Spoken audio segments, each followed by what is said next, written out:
Upo pa more or battle gourd dito sa aking munting bahay kubo in France. Happy Pinay Gardener talaga at happy to share you ang mga upo dito sa aking garden. O diba kahit ang aking mister na isang German-American ay super happy talaga sa pag-harvest ng mga upo at nag-enjoy talaga siya at ang dami pang jokes while nag-harvest. At ito naman ang aming fairy princess na all the time nakaposing talaga pag may camera. Aside sa 14 na harvest ko 2 weeks ago, and then last week din, meron ding kumuha, meron ding binigyan. Ang sarap talaga ng pakiramdam na lahat ng ito ay i-share ko sa ating kapwa Pinay na malapit na dito sa amin. So ang saya at ang satisfied ng feeling na may matutuwa at maging happy sa iyong tanim. Hindi lang ibig sabihin na satisfied ka sa iyong tanim.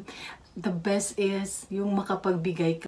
Welcome sa aking upo garden dito sa France. Ito ay kuha last summer na kung saan napakaganda at ang daming bunga. First try ko na kapagtanim ng upo dito sa France ay yung summer 2020 at ang sarap ng pakiramdam na namumunga din. But this time ay 4 na klase na upo ang itinanim ko dito sa France pero yung isa ay hindi nakasurvive dahil natanim ko siya malamig pa talaga. And then, yung 3 na may short na style, tapos may medium at yung pakurba-kurba ang dating ang nabuhay. Pero ang saya ko na nabubuhay talaga at ang dami ko ding nabigyan. Ang aking mister ay isang German-American na kung saan ay super like niya ang mga gulay Pinas or yung mga Asian vegetables din. At isa na nito ang upo sa paraang paggigisa or yung mix sa sabaw or kahit anong recipe na may mga gulay ay love na talaga niya. Ang aking pagtatanim ng upo ay satisfied na talaga ako pag namumunga at makakain. But yung super ang gaan at ang sarap ng pakiramdam na ma-share ko din lalong-lalo na sa kapwa Pinoy or Pinay na malapit dito. Ang saya ko din na na-share ko din ito sa aking iilan na mga kapitbahay at super na-shock or na-excite din sila na may ganitong gulay pala at proud na proud ako na ito ay from Pinas or Asian vegetable.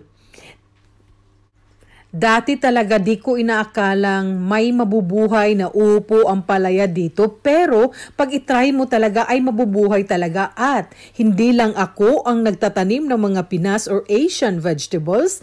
Ngayon ay marami na talaga at isa na din na medyo mahal na talaga ang mga gulay at kung bibili ka ng upo, ang palaya or iba pang Pinas or Asian vegetables sa mga Asian market, ang mahal talaga at pag ikaw ang magtatanim ay alam mo talaga na walang chemicals or bio talaga at fresh talaga galing sa iyong garden at makakain ka ng ilan or kahit ilan pa basta maraming bunga ang ating mga itinanim.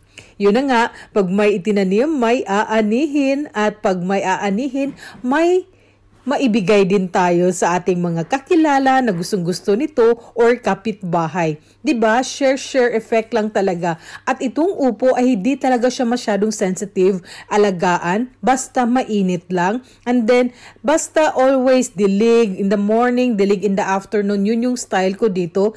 At kung may gusto man kayo na iabuno, pwede yung mga dried manure ng baka, ng mga hayop or yung sa mga kabayo. Pero yung nilagay ko dito last year ay may 4 kami na silky chickens. So yung pupo nila, yung mga dumi nila ay nilalagay ko dito. Kaya dagdag ganda, dagdag healthy sa aking mga upo, 'di ba? Sana ay magustuhan ninyo itong aking video for today, ang aking upo garden dito sa France na kuha last year na nakakailang beses na rin akong naka-harvest. If you like this video, please don't forget to like, share at subscribe sa aming channel. Thank you and God bless us all.